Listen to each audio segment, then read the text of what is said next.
Hey everybody, it's me, Witch Joseph, and I wanted to share with you a review. I'm going to do a review of a deck, a new Lenormand deck that I have.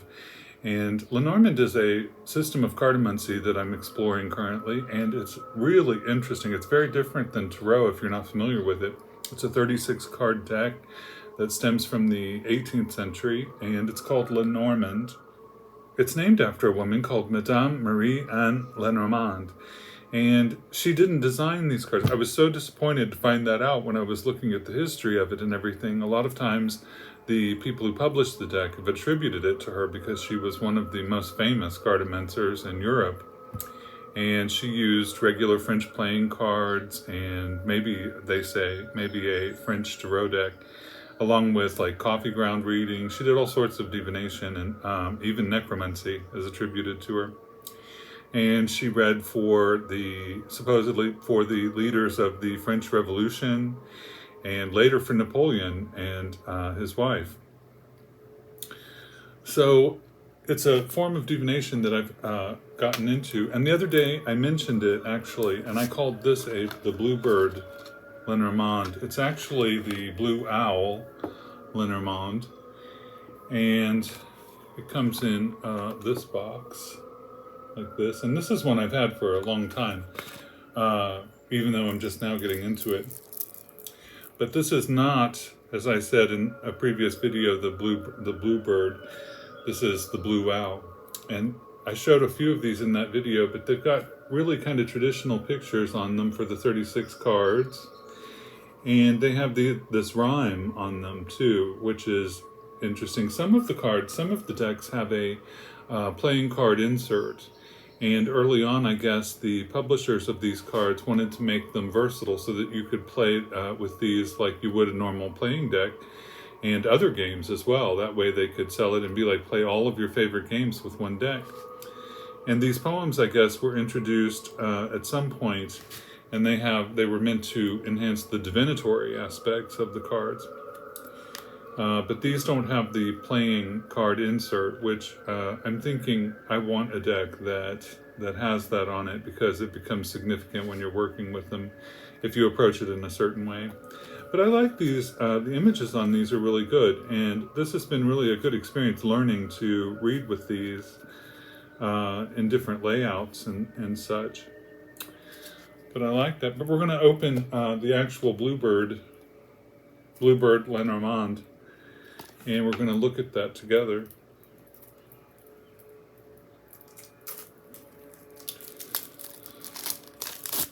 It's always exciting opening a new deck.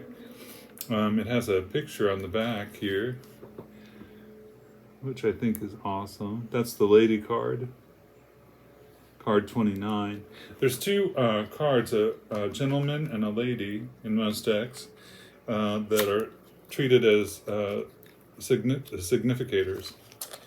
And a lot of modern decks, I'm told, have gender-neutral significators, which I think is awesome.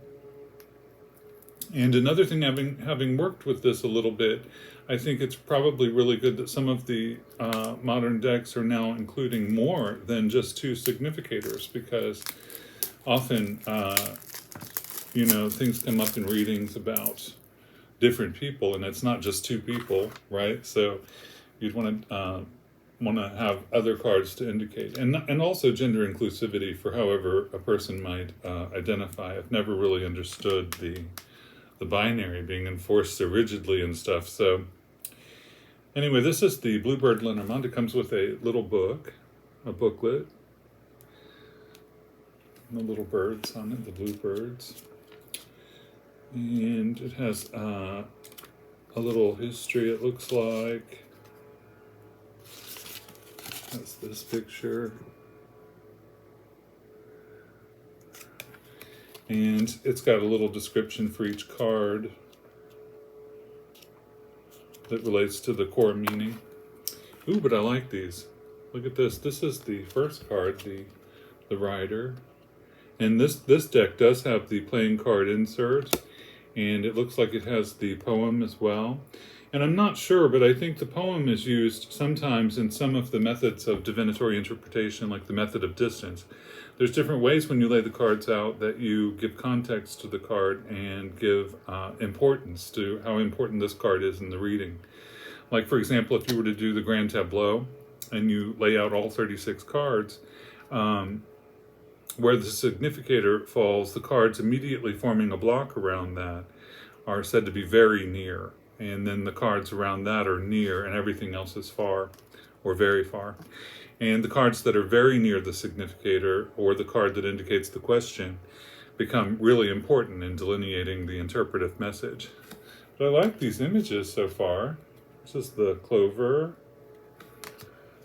the ship,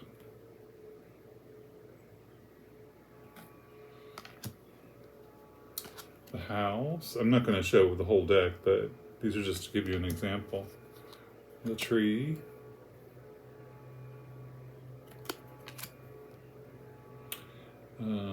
Clouds. That's an interesting one, isn't it? Oh, and this treacherous one, the snake. And that's never good. And I should say, in the coffin, I have to show this. Oh my goodness. Some of the cards, I should say, have a negative meaning and a positive meaning, and some cards are neutral. And originally, I should say a little bit about this, these were part of a game called the Game of Hope. And it has these images and things, and you lay them out. It sort of creates like a board game. And you use a marker to, like, some kind of, like, I don't know, an object that you move around like you would pieces on a board today. And you throw dice in order to determine how many ahead you go. And some places you fall on were considered lucky, and some were considered unlucky.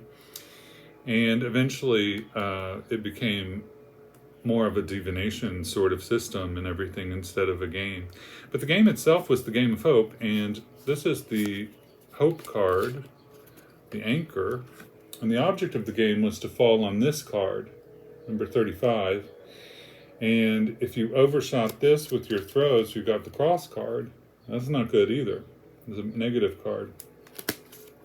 Although some people now might interpret it in a more positive light, it was considered an auspicious card, like your crossed bear kind of thing. And there are tokens, I guess, that you use in some throws, like you would land on a place and you would receive money.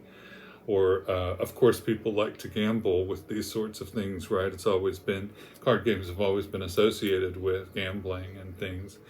And I don't know, I really like the divinatory aspects of this. One of the things I wanted to say, though, is that the Lenormand seemed to be much more literal than the Tarot. Like, the Tarot can be very literal, of course, but sometimes it's more allegoric, and it talks more about like archetypes and larger themes and that kind of thing. But this seems to be much more literal when you ask a question and lay out the cards, and you come up with a narrative, right, from the sequence of symbols and stuff. And I guess because the symbols are taken from everyday life, right? Like, it's got birds and other animals and a house, things that you would see and have associations with, and that they just build very literal answers to your questions. I'm really excited about getting more in depth with it. And just glancing through this deck, this is the back of the cards. This is something that's become important to me over the years, the back of the cards that you're using and stuff. This is very cute. But some of them are just very distracting, like the backs and things. And so, anyway, just looking through this deck, I think that this is a nice deck. I like it. Like I said, it has the playing card inserts, which I want to get into. And the images are really good, too. I like these. They're a little different from that the blue owl that I'm using. Well, this is the dog card. That's really cute. Sweet little dog.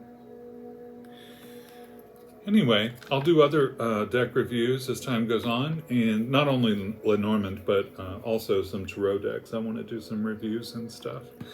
Hope you're all having a great day, and if you like this, consider subscribing, hit the like button, and as always, have a wonderful day. Be loving, be kind, and let's make a better world together. Blessed be, and peace.